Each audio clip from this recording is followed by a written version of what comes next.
Sakshi, can you hear me?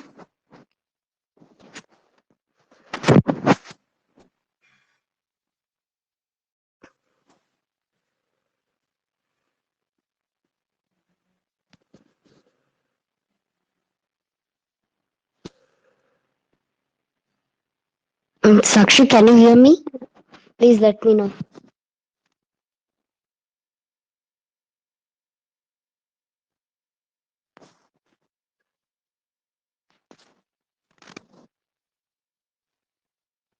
I'm unable to hear you, Sakshi.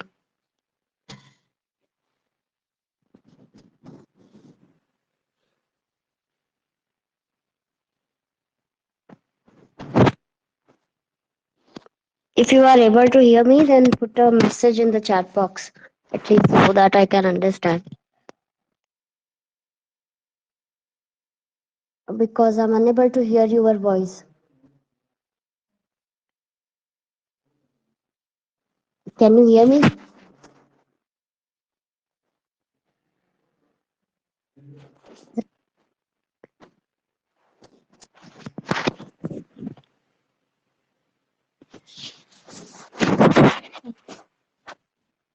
Yes, Sakshi. Now you are audible. Yes, sir. Okay. So my voice is clear, right? There is no issue. No, uncle. Okay then. So we will then continue the elective paper 3, right? In last class we completed Nayanaras and Alvaras in the second chapter, and we completed the second chapter. So now we will move forward with third chapter. Okay, we will begin it.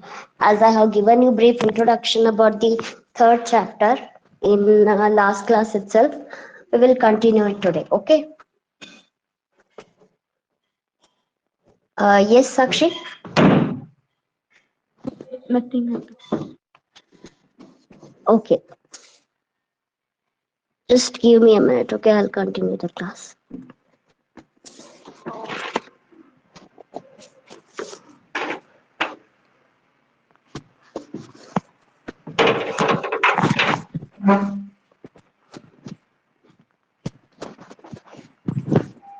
Yes, so we will begin with Basaveshwara.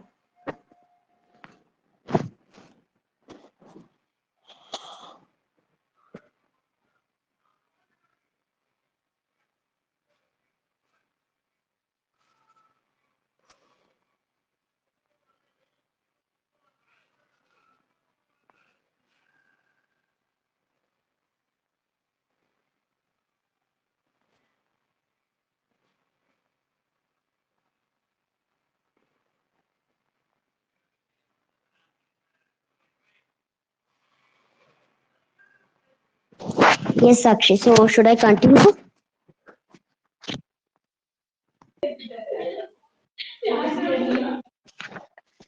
Sakshi, am I audible? Let me know, please. Yes, sir. Okay, okay. So I'll continue the class then. So as we were studying about Basaveshwara, I have given you the brief introduction about him, and the index also I have dictated to you.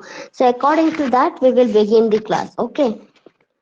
So first is early life of Basaveshwara or Basavanna.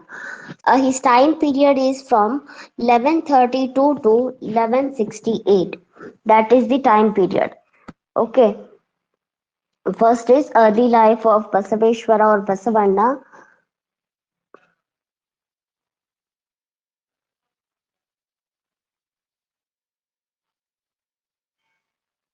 Just wait for a minute.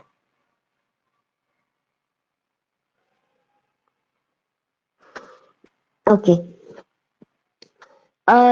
Basaveshwara, he was born on April 20th, 1132, in a small village called Bagewadi in the Bijapur district of Karnataka. Okay, was born in April. He was born on April 20, 1132, in a small village called Bagewadi in the Bijapur district of Karnataka state. His father was Madarasa and his mother's name was Madalambike. Madarasa and Madalambike were his parents. They were particularly from Shaiva Brahmin family. He belonged to Shaiva Brahmin family.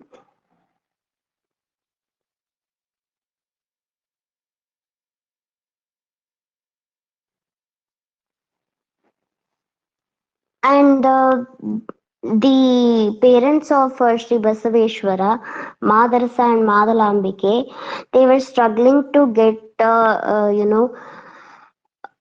a son from long period. They had a daughter earlier before Basaveshwara, but they wanted a son.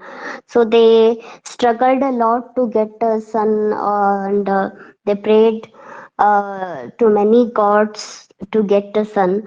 And after worshipping Lord Vrishabha, uh, Sri Basaveshwara was born. So they named their son as Basava because he was born after worshipping Vrishabha. That's why. And from young age itself, Sri Basaveshwara, he learnt Veda, Vyakarna, and philosophy, Kannada, Halegannad, Sanskrit, and many different knowledges he learned when from the small age itself. And from the young age itself, he went against the social evils of the society. And at the age of 8, as you know, according to the Brahminical rituals, when a male child turns 8, he is supposed to undergo the Upanayana procedure, right? You are aware about it. Yes, Akka. Yeah. Yeah. So, yeah. So his parents, they conducted his Upanayana event when he was 8 years old.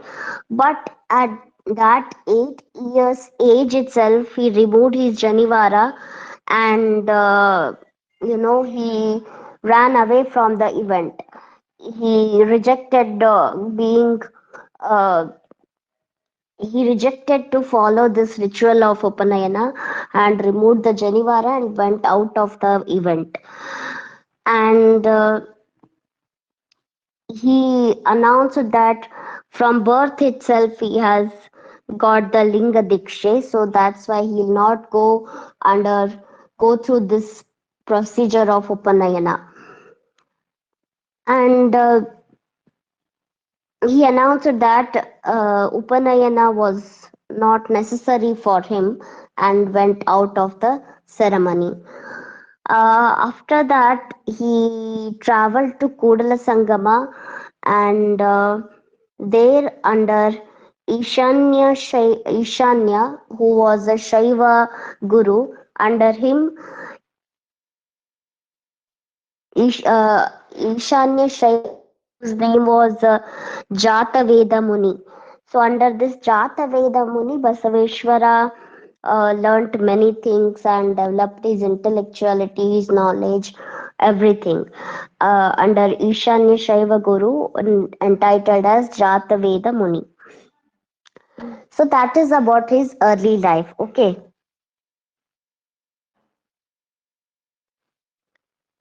it's clear for you, right? Yes, Akka. Okay, so next is Basaveshwara as Prime Minister. So Basaveshwara, he learnt many things from Jata Veda Muni, who was Ishanya Shaiva Guru, and after that he moved or traveled from Kudal Sangama to uh, Mangalavada. He traveled towards Mangalavada, where uh, the Chalukyan Mahamandaleshwara second Bijala was ruling. The Chalukyan Mahamandaleshwara second Bijala was the king of Mangalavada. So Basaveshwara, after learning from Jataveda Muni, he traveled to Mangalavada. So there in Mangalavada, he became the prime minister of Bijala. No, there he met his uncle whose name was Siddharasa. Siddharasa was the prime minister of Bijala. When Basaveshwara traveled to Mangalavada, Siddharasa, who was uncle of Basaveshwara, he was the prime minister of second Bijala.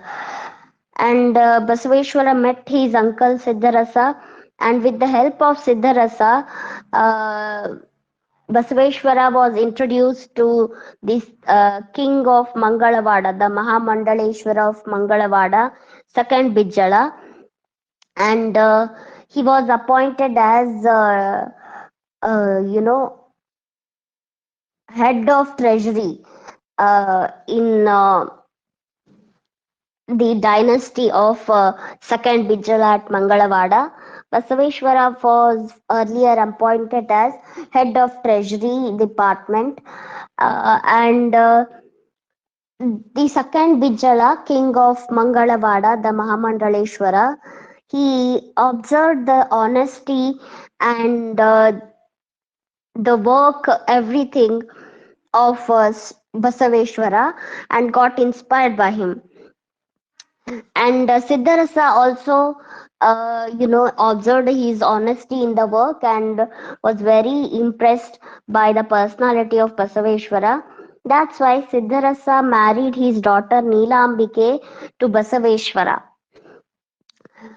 And one more minister of second Bijala's court, who was Baladeva, he also married his daughter Gangambike to Basaveshwara. So from Siddharasa married his daughter Nilambike to Basaveshwara, and Baladeva, one more minister of second Bijala's court, he married his daughter Gangambike to Basaveshwara. Okay.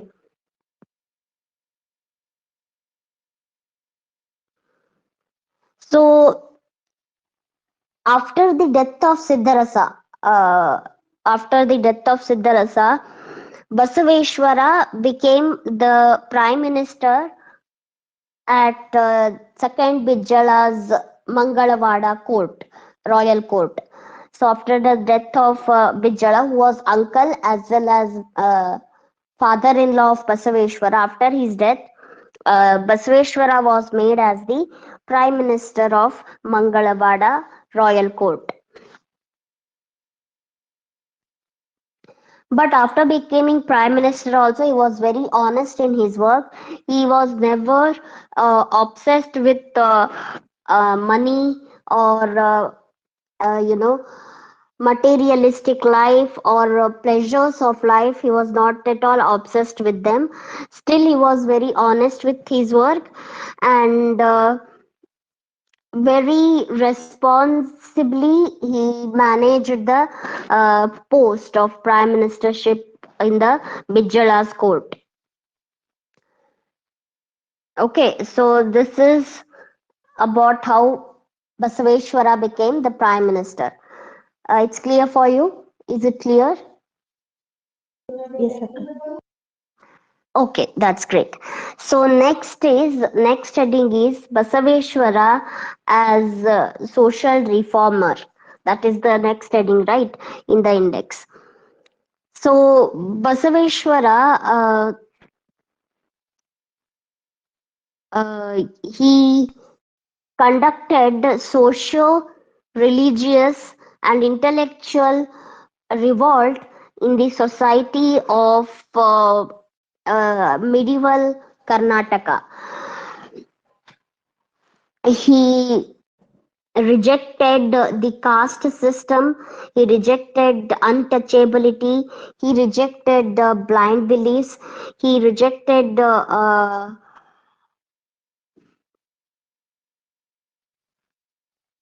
worshipping many god and goddesses.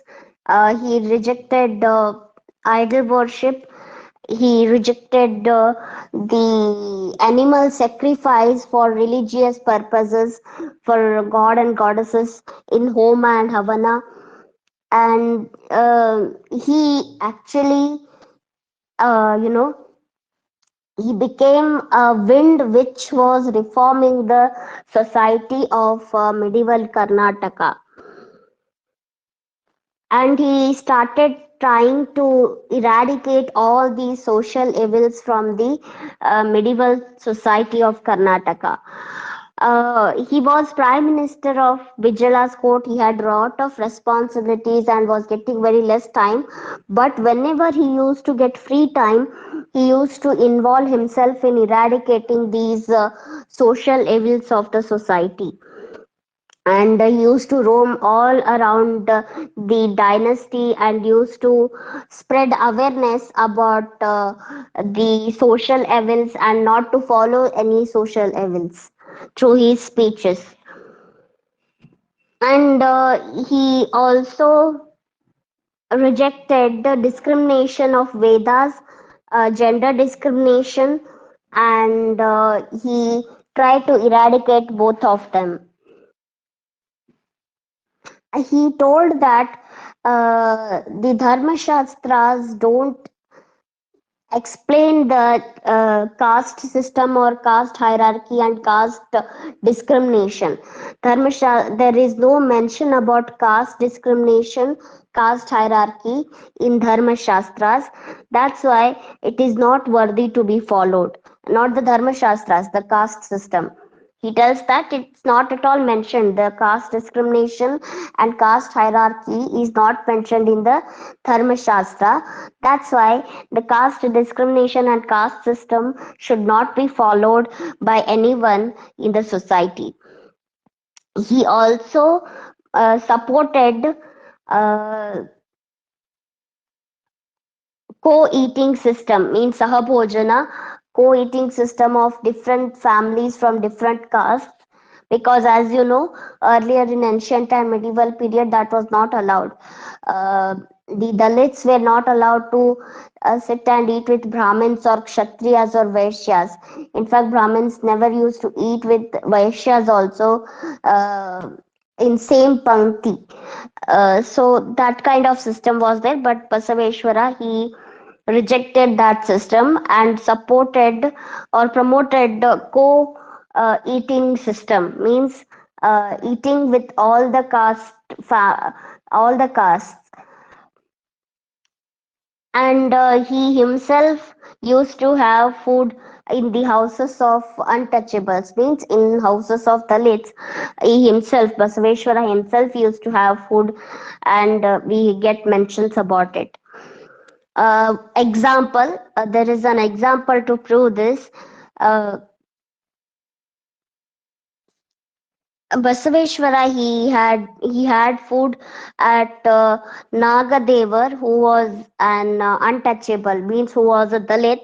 But Basaveshwara had food in this person's house, Nagadevar, and he accepted his atitya. And after that, Basveshwara gave him Linga Diksha also to this Nagadevar. Basveshwara gave Linga Diksha also.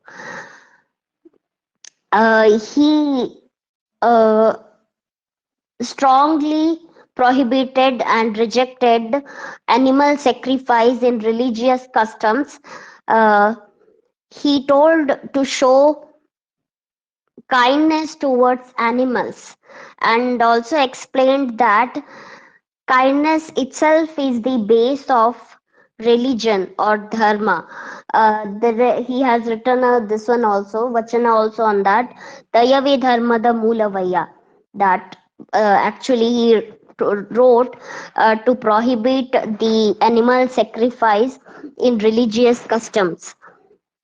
So he told that kindness is the base of religion, the dharma. He also rejected the Vedic Yajna, Yaga, and Homa systems and told that lot of human resources should not be wasted in Yajna, Yaga, and Homas. Rather, it should be provided to the people who are in need of it, like milk, ghee, and curd. These all will be used in Homa, Yagya Yagas, right? So Basweshwara told that these all resources should not be wasted for Yagya Yagas. It should be given to the people who are poor, who are in need of food, uh, not in just a Yajna Kunda, it should be put. Basweshwara also supported widow remarriage and he also supported the intercaste marriages and tried to improve the situation of widows in the medieval society of Karnataka because the situation of widows was very bad during that period, during medieval era in Karnataka as well as in other states of South India, as they were not allowed to wear colorful clothes. They were supposed to do Kesha Mundana, means they were made bald, and only they were used to eat one meal a day and were not allowed to eat any sweets. So such kind of rigid rules were, many other rigid rules were there for widows. So the young widows, like as you know, the marriage system in ancient and medieval period, the girls were around 8 or 9 years old, and the groom who used to marry was uh, around 25, 30, sometimes 45 also age. So when these young girls used to marry an elderly man, after some years, of course, till the girl used to reach 25 or 30, the man would have reached 60, 70. So, early deaths used to occur, and the girls used to become widows at a very young age. So that's why after becoming widow, as I told, they were made bald, and the Kesha Mundana procedure custom was done, and they were kept away from all the pleasures of life, and they used to suffer a lot. That's why Basweshwara supported remarriage, widow remarriage system, because the young girls who have become widow, they should be given an opportunity to get married again. So that's why he supported it. He also rejected the discrimination between rich, poor, upper class, lower class. Uh, so this kind of discrimination also he rejected.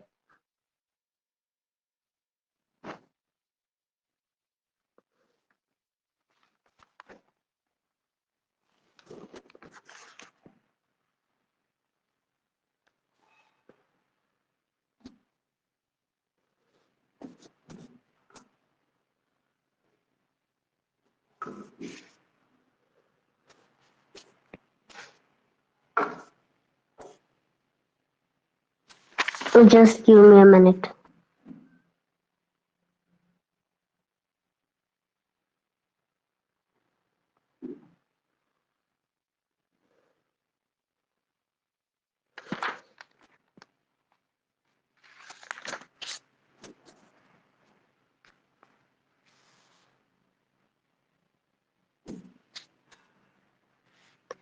Okay.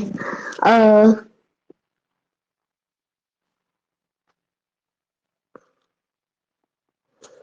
so in social reformation, his one more important step was intercaste marriage.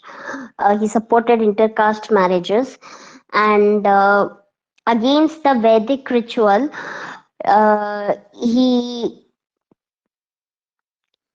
married a Brahmin girl with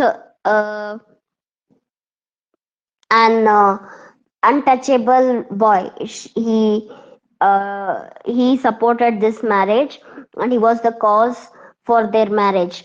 A daughter of Madhuvaya, who was a Brahmin, and son of Haralaya. Haralaya was an untouchable Dalit. So the bride was from Brahmin family, and the groom was from Dalit family. So he actually processed this marriage, and this was actually against the Vedic culture, and the Brahmins of the Mangalavada who were there, they all went against Basaveshwara, and they rejected this marriage, processed by Basaveshwara, and called it as this marriage was against Varna Dharma of Vedic culture, and they complained against Basaveshwara to the king second Bijala also, and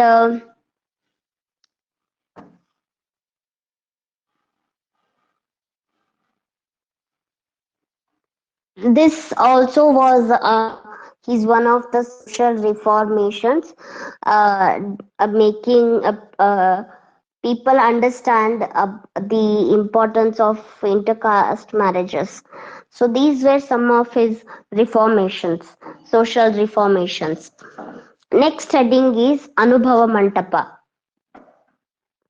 Next heading is Anubhava Mantapa, which is very important one, and particularly it was a Republic group, uh, and many people have actually got inspired by it and have appreciated it in the modern period also, not only in India but in other countries.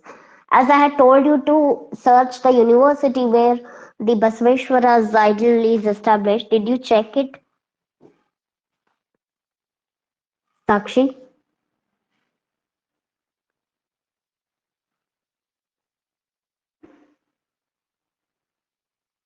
Sakshi, are you there?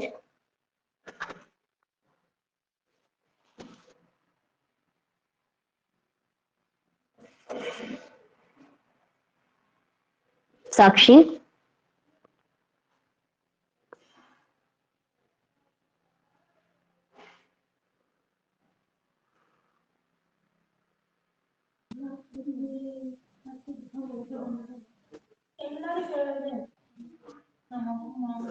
Yes, Akka. Did you search it? No, Akka. Okay, no issues. In next class, don't forget to get the answer for it. Okay. Yes, Akka. Yeah. So we will continue. Anubhava Mantapa was established by Basaveshwara uh, when Bijala, second Bijala, transferred his capital from Mangalavada to Kalyana. Uh, uh,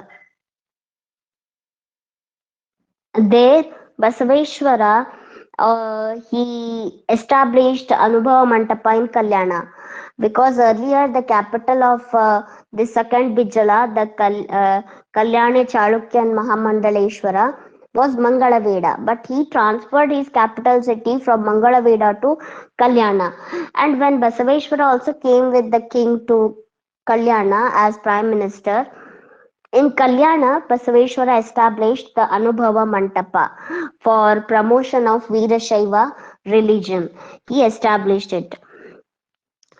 Uh, this was an Vachana Mantapa where people used to discuss uh, about socio religious problems of the society and used to get the solution for those socio-religious problems or evils of the society of that period, means medieval period.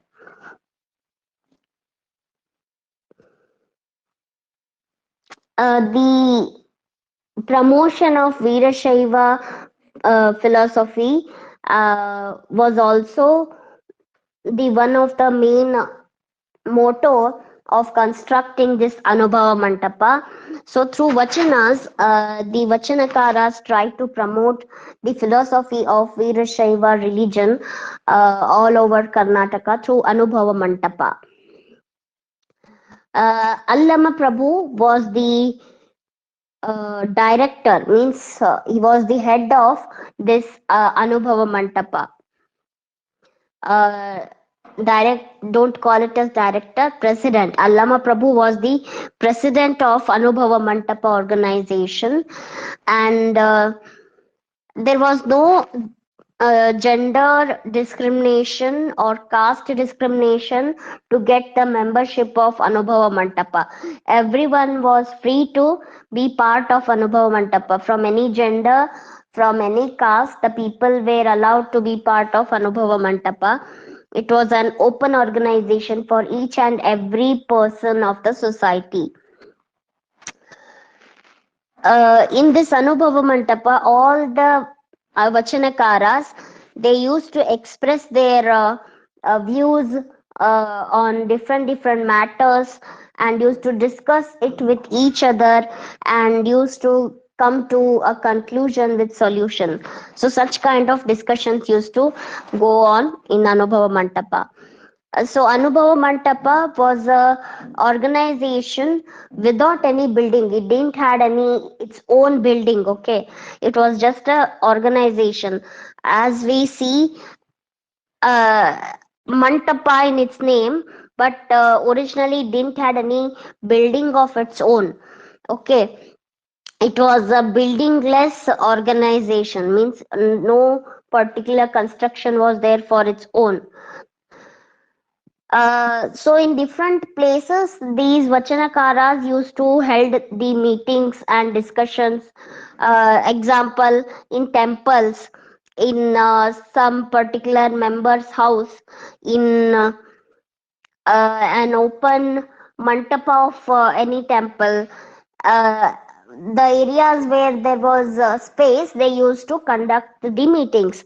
Sometimes in temples, sometimes in houses of the members of Anubhava Mantapa, sometimes on any platform or a mantapa, which of any temple or on the banks of any river, they used to conduct the meetings. So they also used to discuss their experiences, life experiences, in front of each other. They used to express their life experiences, life lessons, and which were being added in the form of vachanas. There were two groups in Anubhava Mantapa. The first group was the Vachanakaras who used to dictate the Vachanas. And the second group was the Vachanakaras who used to write the Vachanas. So there were two groups. The first group was the Vachanakaras who used to dictate the Vachanas. The second group is the Vachanakaras who used to write the Vachanas. Because all of them were not literate, right, in medieval period. The particularly the lower caste people, like the Dalits and all, they were not at all literate. They were illiterate. They were not allowed to read and write. So but they were allowed in Anubhav Mantapa because they were not aware about reading and writing system. They used to dictate the vachanas, and the people who were aware of writing and reading, they used to write it on talegari.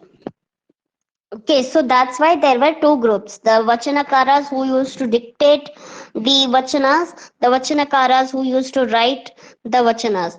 So the Vachanakaras who used to write the Vachanas, they only like their work was not only to write vachanas dictated by other vachanakaras, but yeah, of course, they used to write their own vachanas also.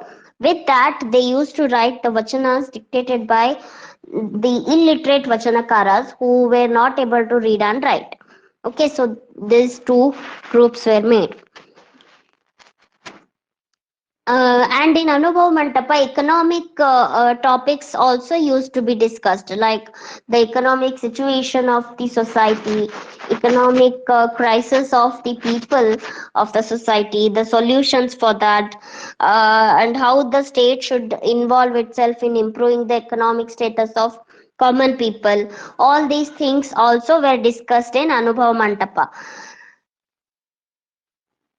Particularly, this Anubhav Mantapa was an organization which was discussing multiple topics of society in it. Example, political, economic, social, religious, intellectual, spiritual, educational, all kind of topics related to society were discussed in Anubhav Mantapa.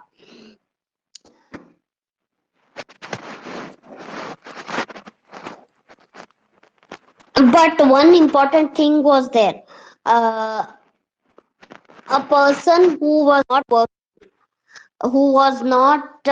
didn't had any profession was not allowed in Anubhava Mantapa. Okay, that was the system.